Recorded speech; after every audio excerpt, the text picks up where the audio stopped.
നമ്മൾ നെക്സ്റ്റ് നോക്കാനായിട്ട് പോകുന്നത് ഡിജിസ്ട്രാസ് അൽഗോരിതത്തിൻ്റെ ഒരു പ്രോബ്ലം ആണ്. Find the length of the shortest path from S to T. ഇതിൽ എല്ലാ വേർട്ടീസസും നമ്മൾ ആദ്യം എഴുതുക S A B C D നമ്മൾ എഴുതി. ഇനി ഫസ്റ്റ് സ്റ്റെപ്പ് എന്ന് പറഞ്ഞാൽ എസ് 0, ബാക്കിയെല്ലാം ഇൻഫിനിറ്റി ഇടുക. അതിനുശേഷം എസ്സിൽ നിന്ന് എയിലേക്കുള്ള എഡ്ജ് എന്ന് പറയുന്നത് 18 ആണ്, അത് എഴുതി. എസ്സിൽ നിന്ന് ബിയിലേക്ക് എഡ്ജില്ലെങ്കിൽ അത് ഇൻഫിനിറ്റി എന്ന് ഇടാം. എസ്സിൽ നിന്ന് സിയിലേക്കുള്ള എഡ്ജ് എന്ന് പറഞ്ഞ് 15 ആണ്. ഡിയിലേക്കും ജിയിലേക്കും എഡ്ജില്ലാത്തത് കൊണ്ട് അതെല്ലാം ഇൻഫിനിറ്റി എന്ന് എഴുതി. നെക്സ്റ്റ് നമ്മൾ ഈ ഫില്ല് ചെയ്ത വെയിറ്റ് ചെയ്യുന്ന ഏറ്റവും ചെറിയ വെയിറ്റ് ചെയ്താന്ന് നോക്കുക, അത് 15 സിക്കാണ്. ഇനി നമ്മൾ എസ് സിയും എടുക്കുക. അപ്പോൾ സിക്കും ഇനി അടുത്ത സ്റ്റെപ്പിലേക്ക് വരുമ്പോൾ വര വരച്ചിട്ട് എസ് സി വഴി എയിലേക്ക് പോകുന്ന പാത്ത് നോക്കുക. എസ് സി വഴി എയിലേക്ക് പോകുമ്പോൾ 15 + 6 വരും, 21 വരും. അതിനേക്കാളും ചെറിയ വാല്യൂ ആണ് 18. അതുകൊണ്ട് നമ്മൾ ഓൾറെഡി ഉള്ള വാല്യൂ റീപ്ലേസ് ചെയ്യുന്നില്ല. ഓക്കെ അല്ലേ? പകരം 15 ഒക്കെയാണ് കിട്ടിയെങ്കിൽ നമ്മൾ 18 റീപ്ലേസ് ചെയ്യും. അതായത് ചെറിയ വാല്യൂ ആണെങ്കിൽ മാത്രം റീപ്ലേസ് ചെയ്താൽ മതി. നെക്സ്റ്റ് നമ്മൾ എസ് സി വഴി ബിയിലേക്ക് പോവാണ്. അപ്പോൾ നമ്മളങ്ങനെ പോകുമ്പോഴേക്കും നമുക്ക് കിട്ടുന്നത് 15 + 14 എന്ന് പറഞ്ഞിട്ട് നമുക്ക് 29 കിട്ടി. അടുത്തത് ഡി. എസ് സി വഴി നമ്മൾ ഡിയിലേക്ക് പോകുമ്പോൾ നമുക്ക് കിട്ടുന്നത് 15 + 7 ആണ്, 22 ആണ്. പിന്നീട് നമ്മൾ എസ് സി വഴി നമുക്ക് ടിയിലേക്ക് ഡയറക്റ്റായിട്ട് പോകാൻ പറ്റാത്തതുകൊണ്ട് അത് ഇൻഫിനിറ്റി കിട്ടും.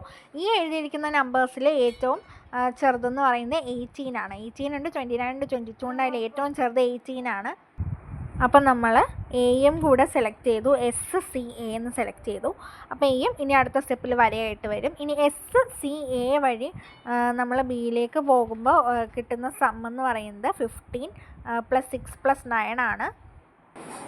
നമ്മൾ 27 ഇടുവാണ്. അത് കഴിഞ്ഞിട്ട് എസ് സി എ വഴി നമ്മൾ ഡിയിലേക്ക് നമുക്ക് വെയില്ല, അതുകൊണ്ട് ഓൾറെഡി ഉള്ള 22 തന്നെ നമ്മളിടുന്നു. ടിയിലേക്കും വെയില്ലാത്തതുകൊണ്ട് നമ്മൾ ഇൻഫിനിറ്റി ഇടുന്നു. ഇപ്പോൾ 27ലും 22ലും ഏറ്റവും ചെറിയ വാല്യൂ 22 ആണ്. സോ നമ്മൾ നെക്സ്റ്റ് ഡി ആണ് സെലക്ട് ചെയ്യുന്നത്. എസ് സി എ ഡി വഴി നമ്മൾ ബിയിലേക്ക് പോവുകയാണ്. അപ്പോൾ അത് പോസിബിൾ അല്ലാത്തതുകൊണ്ട് നമ്മൾ ഓൾറെഡി ഉള്ള 27 തന്നെയാണ് താഴേക്ക് എഴുതുന്നത്. ഇനി അതേ വഴി തന്നെ നമ്മൾ ടിയിലേക്കും വേ ഉണ്ടോ എന്ന് നോക്കുവാണ്. S C A D T ഇങ്ങനെ പോകുമ്പോൾ നമുക്ക് കിട്ടുന്നതെന്ന് വെച്ചാൽ 58 ആണ് സമ്മായിട്ട്. അപ്പോഴും നമ്മുടെ ബി ആണ് ചെറിയ വാല്യൂ. സോ നെക്സ്റ്റ് നമ്മൾ ബി സെലക്ട് ചെയ്യുന്നു. ഇനി ബിയും കൂടെ കൂടിയിട്ട് നമ്മൾ എന്ത് ചെയ്യാണ്, ടി പാത്തിലേക്ക് പോകുമ്പോൾ നമുക്ക് വെയിറ്റ് എന്ന് പറയുന്നത് 55 എന്ന് കിട്ടുന്നു. ഇങ്ങനെയാണ് നമ്മൾ സെലക്ട് ചെയ്യുന്നത്. ഓരോ ഇതിലും നമ്മൾക്ക് എഡ്ജസ് ഉണ്ടെങ്കിൽ നമ്മൾ ആ എഡ്ജസ് ഇടുന്നു, അല്ലെങ്കിൽ ഇൻഫിനിറ്റി എന്ന് ഇടുന്നു. അതിന് ശേഷം ഏറ്റവും ചെറിയ വെയിറ്റിലുള്ള ആ ഒരു വേർട്ടെക്സ് നമ്മൾ സെലക്ട് ചെയ്യുന്നു. ആ വേർട്ടെക്സ് വഴി നമ്മളിനി നെക്സ്റ്റ് ഏതൊക്കെയാണോ സെലക്ട് ചെയ്യാനായിട്ടുള്ളത് ആ വെയിറ്റ്സിലേക്ക് പോകുന്നു. ആ വെയിറ്റ് ചെറുതാണെങ്കിൽ അപ്ഡേറ്റ് ചെയ്യുക, അല്ലാന്നുണ്ടെങ്കിൽ ഓൾറെഡി ഉള്ള വെയിറ്റ്സ് തന്നെ എഴുതുക. അങ്ങനെ നമ്മൾ ഫില്ലപ്പ് ചെയ്തിട്ടാണ് നമ്മൾ അറ്റ് ലാസ്റ്റ് ഈ ഡിജിസ്ട്രാസ് അൽഗോരിതം കംപ്ലീറ്റ് ചെയ്യുന്നത്. നെക്സ്റ്റ് നമ്മൾ നോക്കാനായിട്ട് പോകുന്നത് മിനിമൽ സ്പാനിങ് ട്രീ അൽഗോരിതമാണ്. അത് യൂസ് ചെയ്യുന്നത് ഷോർട്ടസ്റ്റ് ഡിസ്റ്റൻസ് കണ്ടുപിടിക്കാൻ വേണ്ടിയിട്ടാണ്. ഫസ്റ്റ് നമ്മൾ പഠിക്കാനായിട്ട് പോകുന്ന ക്രൂസ്കൽസ് അൽഗോരിതമാണ്. അതെങ്ങനെയാണെന്ന് വെച്ചാൽ നമുക്ക് ഗ്രാഫ് തന്നിട്ടുണ്ടാവും, വെയ്റ്റഡ് ഗ്രാഫ് ആയിരിക്കും. അതിൽ ഏറ്റവും മിനിമം വെയ്റ്റുള്ള എഡ്ജ് വെച്ചിട്ട് വേർട്ടെക്സ് വെച്ചിട്ട് നമ്മൾ ജോയിൻ ചെയ്യണം, such that it should not form a cycles. അങ്ങനെ എല്ലാ വേർട്ടീസസും വരുന്നത് വരെ we need to draw that. അത് ഞാൻ കാണിച്ചു തരാം. ഇപ്പോൾ ഈ തന്നിരിക്കുന്ന വെയ്റ്റഡ് ഗ്രാഫിലെ ഏറ്റവും സ്മോളസ്റ്റ് വെയ്റ്റ് എന്ന് പറയുന്നത് V1 to V2ഉം V1 to V4ഉം ആണ്. അപ്പോൾ V1 to V2 നമ്മൾ 1 വരച്ചു, V1 to V4 1 വരച്ചു. നെക്സ്റ്റ് ഏറ്റവും സ്മോളസ്റ്റ് വരുന്നത് 3 ആണ്. അത് V1 to V6, V1 to V5. അപ്പോൾ നമ്മൾ V1 to V6ഉം V1 to V5ഉം 3 വരച്ചു. V5 to V6 3 ഉണ്ട്, പക്ഷേ അത് നമുക്ക് വരയ്ക്കാൻ പറ്റില്ല. ബിക്കോസ് അത് വരച്ച് കഴിഞ്ഞാൽ നമ്മുടെ ഗ്രാഫ് എന്ന് പറയുന്നത് ക്ലോസ്ഡ് ആയി പോകും. So we cannot draw that. Next വരുന്നത് 2 ആണ്. V2 to V3 V2 to V3 2 ആണ്. V3 to V4 2 ആണ്. V2 to V3 2 വരച്ചു. V3 to V4 2 വരയ്ക്കാൻ പറ്റില്ല, ഗ്രാഫ് ക്ലോസ്ഡ് ആയി പോകും. And in the same way നമ്മുടെ എല്ലാ വേർട്ടീസസും ഇപ്പോൾ ഗ്രാഫിലായി. ടോട്ടൽ നമ്പർ ഓഫ് വേർട്ടീസസ് എന്ന് പറഞ്ഞാൽ 6 ആണ്. ഇപ്പോൾ കിട്ടിയിരിക്കുന്ന ട്രീയുടെയും ടോട്ടൽ നമ്പർ ഓഫ് വേർട്ടീസസ് 6 ആണ്.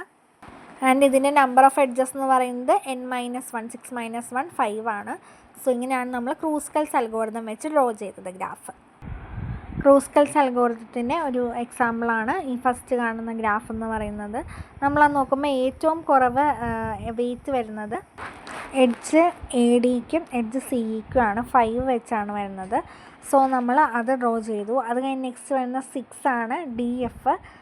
നമ്മൾ അതും ഡ്രോ ചെയ്തു. അത് കഴിഞ്ഞിട്ട് നമുക്ക് ഏറ്റവും സ്മോളസ്റ്റ് വെയിറ്റ് വരുന്നത് 7 ആണ്, എ ബിയും ബി ഇയും. സോ നമ്മൾ ആ 2 7ഉം ഡ്രോ ചെയ്തു. ആക്ച്വലി ഇത്രയും വരച്ചപ്പോൾ തന്നെ നമ്മുടെ ടോട്ടൽ 6 വേർട്ടീസസ് ആണുള്ളത്. ആ 6 വേർട്ടീസസും നമ്മുടെ ഗ്രാഫിലായിട്ടുണ്ട്.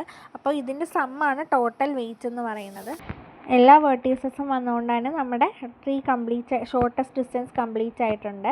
ഇതിൽ യൂസ് ചെയ്തിരിക്കുന്ന വെയ്റ്റ്സിൻ്റെ സമ്മാണ് ടോട്ടൽ വെയിറ്റ്. അതായത് 6 + 5 + 7 + 7 + 5 + 9 = 39. ഇ ടു ജി വേർട്ടെക്സിന് നമ്മൾ ആ 9 കൂടി യൂസ് ചെയ്തിട്ടുണ്ട്. അപ്പോൾ ഇങ്ങനെയാണ് ക്രൂസ്കർ അൽഗോരിതം